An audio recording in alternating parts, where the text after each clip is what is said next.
Peter Valadez.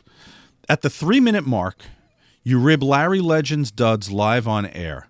Did you know how sensitive he was backstage about his TV gear? On the second clip, Tony talks about it. Okay, so we have to go to the videotape here. This is you making fun of Larry Zbyszko's shirt, and then Tony Schiavone retelling the story later on. Let's listen to this here.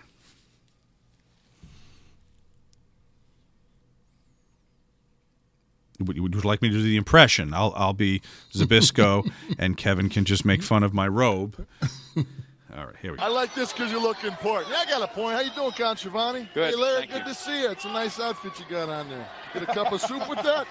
Anyway, the other point is, hey, everybody knows that since we came here, so he's unamused now. Schiavone's very amused, obviously. Now in war games, if I'm not, correct me if I'm wrong here, but in war games, But Larry's not. in war games. So, they told Steve, me go to that, the second we had clip some, where Tony recounts the. I was stuttering then. I said war games 9 times. You got a thing with them. Okay, here it is. There was one time. Now, if we can flash forward to me breaking up. Sure. Courtesy of RF Video, by the way. One of the backstage jokes that we always had with announcers was Larry Zbyszko was always worried about the shirts. Larry always brought like 10 shirts with him. And if you go back and look at the old days in Thunder, Larry always had these weird-looking shirts. We had a Three Stooges shirt at one time. So he would always go into, we'd always announce in the back, and he would always say, "Let me ask you something. What do you think of this shirt? Do you think it goes here?" And then he would say to Tanae, "What do you think about this shirt?" And we would always say, "Yes, Legend, the shirts look great, okay? Right. I mean, just leave us alone." "Are you sure?" I mean, he was really concerned about that. So, you know, this went on, and this became a running joke.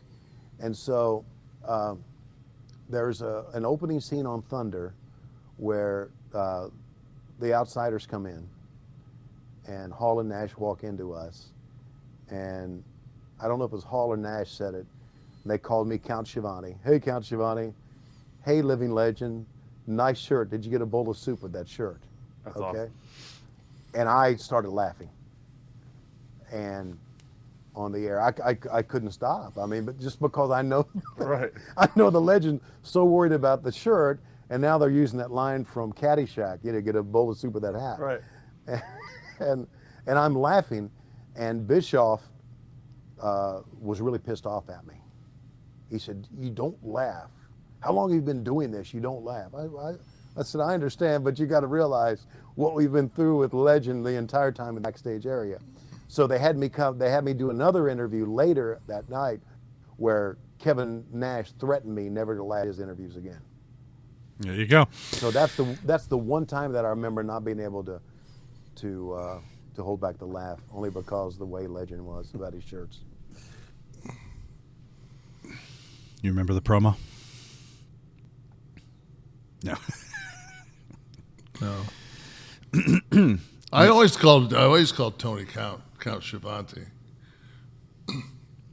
Nick, for both of you, you have 5 Martin Scorsese films.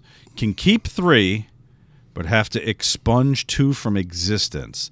Taxi Driver, Raging Bull, Goodfellas, Casino, The Irishman. This is very easy for me. I'm a very big Scorsese fan, film school geek that I am. Can you put it up again one more time? Go ahead. I'm going to subtract. I'm keeping Taxi Driver, Raging Bull, and Goodfellas. That's exactly what I would have done. Casino, we can call Goodfellas 2, Right. basically. And The Irishman, you know, while it was fun to watch that last year, it was, again, nothing we could have. Wesley, it's like stabbing me in the heart to say get rid of Raging Bull. Oh, my God, Raging Bull was... What a work of art. Jesus. Amazing.